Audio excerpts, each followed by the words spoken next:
Bienvenue au laboratoire ICMN, un laboratoire Université d'Orléans-CNRS. Le projet Cell in situ, financé dans le cadre de la RD Matex, associe deux partenaires.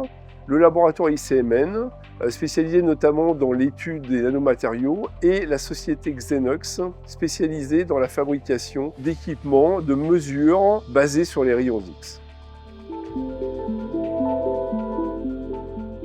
Le projet Cell in situ a pour objectif de développer une instrumentation spécifique permettant de contrôler l'environnement d'un échantillon pendant une expérience de mesure par diffusion des rayons X.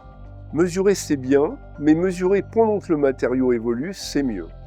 C'est à la fois plus proche de la réalité d'utilisation et cela réduit le nombre d'échantillons à analyser.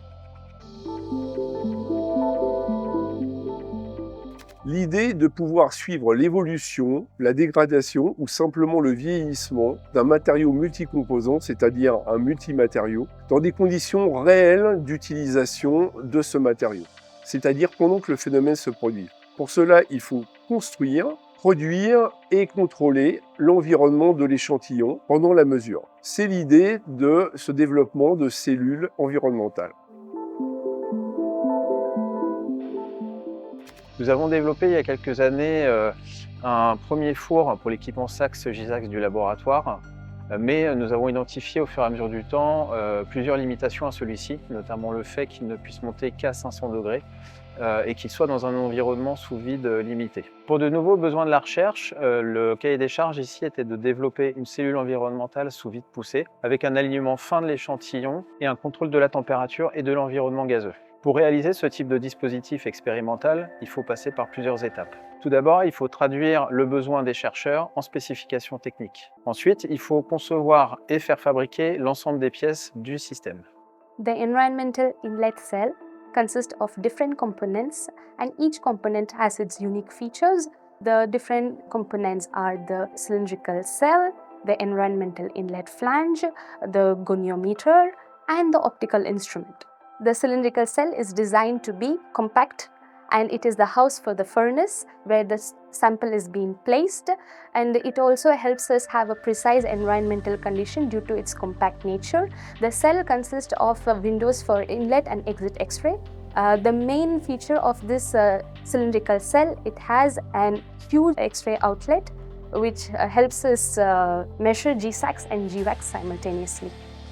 The cylindrical cell is mounted over the environmental inlet, and this environmental inlet helps us introduce different environmental conditions, and the different environmental conditions include maintaining high vacuum in the cylindrical cell and giving different environmental conditions with respect to solvent vapors, etc.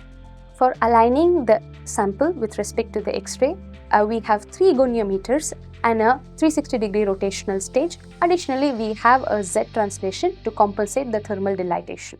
Finally, there is an optical instrument that is positioned inside the cylindrical cell to filter the X-ray which reaches the sample. Une fois l'ensemble des pièces réceptionnées, il faut effectuer leur montage et réaliser les premiers tests de fonctionnement. Pour finir, le fonctionnement et les spécifications du dispositif seront validés à l'aide d'échantillons connus.